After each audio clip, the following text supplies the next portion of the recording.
जैसे मेरा 2 बार sir entrance medical का था सर, वो क्लियर नहीं हुआ था सर। उसमें मतलब कि पेरेंट्स का सर मनी भी लगा था उसमें और टाइम भी लगा था उस समय। प्लान्स भी बहुत सारे थे कि मतलब फर्स्ट ईयर में अगर मतलब क्लियर हो गया तो ऐसा हो जाएगा, ऐसा हो जाएगा। वो सब खत्म हो गया। सब खत्म हो गया था। फिर बाद में ऐसा बहुतों के साथ हुआ होगा, रिलेट कर पा रहे होंगे। कितनों के साथ हुआ है ऐसा कुछ? ठीक है। Yes sir. फिर बाद में मैंने क्या किया कि पहले तो बूस्ट करने के लिए सर आपका मोटिवेशन वीडियो देखा सर। तो फिर वो काम नहीं किया? नहीं सर, वो टेम्परेरी बेस पे काम करता है। टेम्परेरी बेसिस पे किया, मतलब रेगुलर काम नहीं करता। ठीक है, मतलब आपने मेरा दिल रख लिया थोड़ा। नहीं सर, मुझे लग रहा था काम ही नहीं किया, मतलब देखा है क्या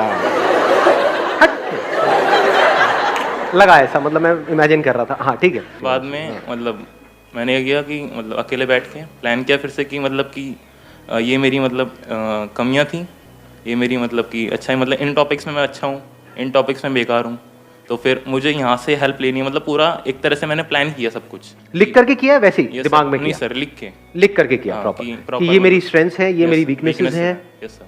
क्या इसके अलावा एक और काम भी हमने किया? क्योंकि अगर वो भी करें तो और बेटर हो सकता है। दैट इज कि जब मैंने वो तैयारी करी और मेरा नहीं हुआ Yes, तो उसमें मैंने क्या गलतियां करी? Yes, sir. एक तो है आपकी वीकनेसेस जिसके ऊपर आप काम कर रहे हो, एक है गलतियां। मे बी कि हमने मोबाइल पे बहुत ज्यादा टाइम पास किया। Yes. नहीं? Yes, sir. हाँ, क्योंकि हम सच औरों को नहीं बोल सकते ना, खुद को तो बोल सकते हैं ना। घर वालों को बोला तो बड़े जूते पड़ेंगे कि बेटे यही टाइम पास ही करना था, सुट्टा ही मारना था, मतलब आपके लिए नहीं वैसे, तो मेरे पैसे क्यों लगवाए, है ना? Yes, sir. तो क्या ऐसा भी हम करते हैं लिख करके? कितने लोग एक्चुअल में करते हैं? बहुत कम, 2-3 लोग। सर वो भी सर वो टेम्परेरी भी हम सीरियसली नहीं करते। Yes, sir, seriously समझ के नहीं दो चीजें यहां पे करनी जरूरी है। एक तो ये पहले समझो क्या आपकी वीकनेसेस थी, और अगली बार अगर आप दोबारा से अटेम्प्ट करने वाले हो उसको स्ट्रेंथ्स में कन्वर्ट करना है।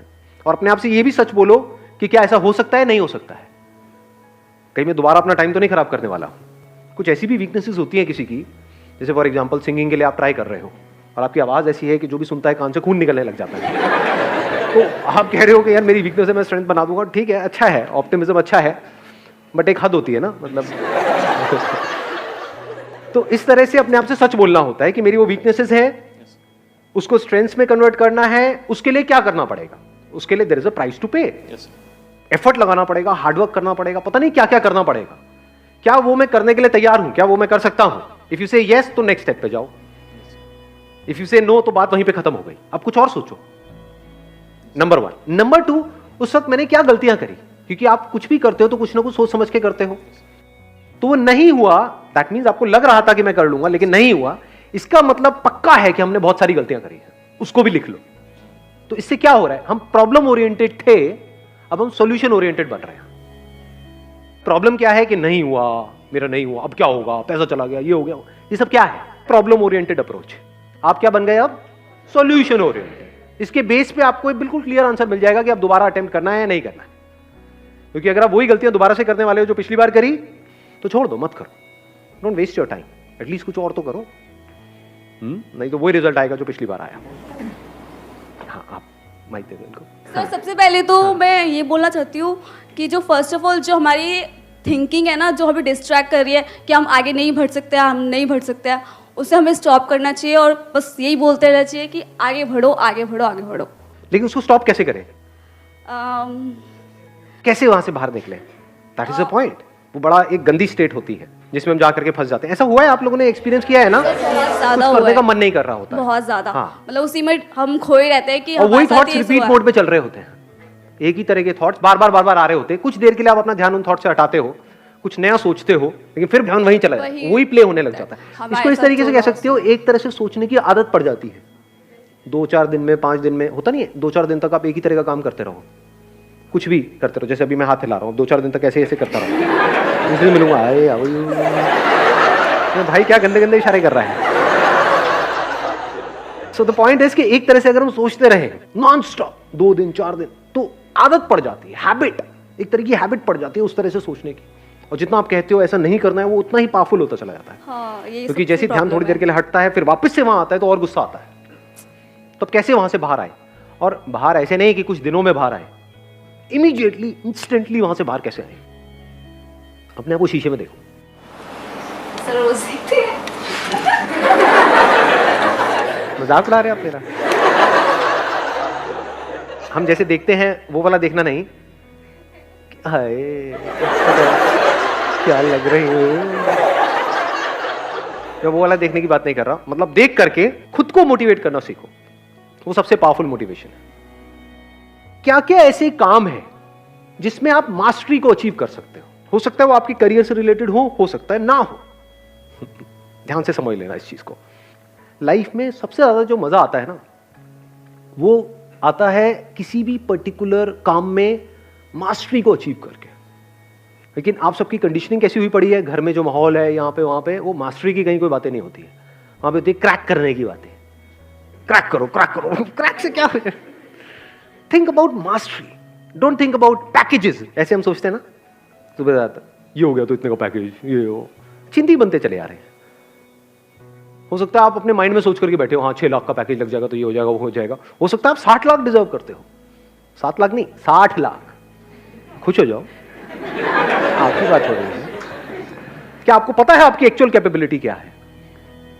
नहीं पता जी, किसी को नहीं पता। वो तो जब आप खुद पे काम करना एक्चुअल में शुरू करोगे अपनी मास्टरी के ऊपर, तब पता लगेगा क्या निकल के आ रहा है वहां से। किसी को नहीं पता होता है, ये मैं आपको सच बता रहा हूं। मतलब at the age of 18, 19 years, 20 years किसी को नहीं पता होता है कि आने वाले 10 साल बाद, 20 साल बाद क्या होने वाला है। डिपेंड करता है हम क्या ट्रैक पकड़ रहे हैं। ट्रैक गलत पकड़ लिया तो फंसते चले जाते हैं, और ट्रैक सही पकड़ लिया तो कुछ कमाल का हो जाता है। सही मतलब क्या? अपना ध्यान फालतू की चीजों से हटाओ, मास्टरी पे ले आओ, एक्सपर्टीज पे ले आओ। इसका दूसरा वर्ड भी हो सकता है एक्सपर्टीज, कि क्या क्या ऐसे काम है जिसमें मैं एक्सपर्टीज को अचीव कर सकता हूं या कर सकती हूं। This gives you hell lot of energy, क्योंकि अब ये आपके हाथ में पूरा कंट्रोल है। क्रैक करना ना करना आपके हाथ में कंट्रोल नहीं है, कंपटीशन है, बहुत सारे फैक्टर्स वहां पे और प्ले हो रहे हैं। बट क्रैक करने के लिए जिस टॉपिक को मास्टर करना है वो किसके हाथ में है? वो आपके हाथ में है। वो करने के बाद भी आपका हो या ना हो वो किसके हाथ में है? वो आपके हाथ में नहीं है। फॉर एग्जाम्पल किसी कंपनी में अप्लाई कर रहे हो जॉब के लिए, तो वहां पे कितना पैकेज आपको मिलेगा कितना नहीं मिलेगा किसके हाथ में है? आपके हाथ में है। वो कब है आपके हाथ में? जब एक्चुअल में आप एक्सपर्ट हो किसी पर्टिकुलर फील्ड के, तब आपके हाथ में है। तब आपसे एक्चुअल में पूछा जाएगा कि हाँ व्हाट डू यू एक्सपेक्ट। नहीं तो नाम के लिए पूछा जाएगा, आपसे पूछेंगे हाँ भाई what do you expect. Sir I expect around 50 lakh rupees per annum. 5,000 रुपये महीने का मिलेगा, करना है कर। ठीक है सर, जैसे आप कहें। तो if you set your goals correctly based upon mastery, mastery आप दो तरह की चीजों में अचीव कर सकते हो ना। एक वो जिसका कनेक्शन पैसे से है, दूसरा जिसका कनेक्शन पैसे से नहीं है। फॉर एग्जाम्पल आपको बैडमिंटन खेलने का शौक है, उसमें आपको मेडल नहीं लेना है, आप तैयारी किसकी कर रहे हो? किसी एंट्रेंस की कर रहे हो। तो क्या आप शीशे में देख करके खुद को ये नहीं बोल सकते कि I am going to be a master of this badminton what I am playing, इसमें मुझे मास्टरी को अचीव करना। अच्छा उससे क्या होगा? पैसा मिलेगा? नहीं मिलेगा। एनर्जी मिलेगी या नहीं मिलेगी? एक डायरेक्शन मिलेगी या नहीं मिलेगी? हम लाइफ को ना बड़ा लीनियर तरीके से देखते हैं कि एंट्रेंस क्रैक करना है, इसका मतलब क्या है कि मेरे को दिन में 12 घंटे पढ़ना है, 16 घंटे पढ़ना है, और फिर ये करता चला जाऊंगा वो क्रैक हो जाएगा। क्या 12 घंटे 16 घंटे पढ़ना इंपॉर्टेंट है या क्वालिटी ऑफ टाइम इंपॉर्टेंट है? What do we mean by quality of time?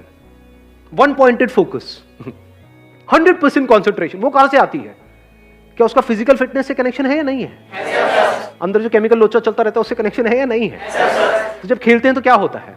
अंदर डोपामिन रिलीज होता है नहीं होता? पता है ना, इतना साइंटिफिकली हमको पता है ना। उससे क्या होता है? अच्छा फील हो रहा होता है। और मजे की बात बताऊं क्या है आपको? एक बहुत मजेदार बात बताता हूं। मैं डेली खेलता हूं बैडमिंटन पिछले काफी टाइम से। तो हमारा अपना एक ग्रुप बना हुआ है और है, ज्यादातर सब ऑलमोस्ट मेरी एज के हैं वहां पर, मतलब 15-16 साल के। मजाक कर रहा हूँ, 30-40 साल के। उनमें से एक बार एक बंदे ने एक बड़ी सही बात बोली थी। उसने बोला यार क्या होता है वहाँ पे, यारी दोस्ती वाला हमारा माहौल है, कहता है क्या होता है कि ये जो 1 घंटा सुबह हमको खेलने को मिलता है ना, इससे पूरे दिन का जो टॉर्चर होता है ना ऑफिस में, घर पे, वो सहने की ताकत आ जाती है। There is something to look up to. Wait होता है हमें कि सुबह के 6 बजे और हम सब साथ में आए और खेलें, कि 1 घंटा मुझे सब कुछ भुला देता है। पावरफुल है स्टेटमेंट या नहीं है? कि ऐसे हम कभी सोचते हैं? एक ऐसा एंट्रेंस जो आप क्रैक करना चाहते हो, उसके लिए जो पढ़ाई करनी है वो आपको करनी पसंद नहीं है, तो वो क्या है? टॉर्चर नहीं है। तो टॉर्चर है ना, तो उस टॉर्चर को सहने की मोटिवेशन कहां से आएगी? क्या ऐसा कर रहे हो? बैडमिंटन से नहीं, मतलब कहीं से भी, ये नहीं सारे बैडमिंटन खेलते हैं, कुछ भी, whatever it is, that could be football, that could be cricket, that could be anything, whatever you like doing, whatever your interests are, whatever your passions are, चाहे उसका आपके प्रोफेशन से कनेक्शन है या नहीं है, उसमें गोल बना दो मास्टरी को. I want to be the best in it, as best as I can, not in comparison to somebody. मुझे अपना बेस्ट वर्जन बनना है. तो जब इस तरीके से आप उसके लिए बोल रहे हो, तो क्या यही फीलिंग उसमें भी नहीं आएगी जो आप तैयारी करने वाले हो? लगाओ थोड़ा सा दिमाग. एक एटीट्यूड ही तो होता है, और क्या है? ग्रो करना है, अपने आप को बेटर बनाना है. जिसका ये एटीट्यूड है, क्या उसका हर चीज में एटीट्यूड नहीं आने लग जाएगा? फिर अब आप अपने आप को शीशे में देख करके बोल सकते हो, I am going to be the master of this particular topic. देखता हूं कौन मुझे रोकता है.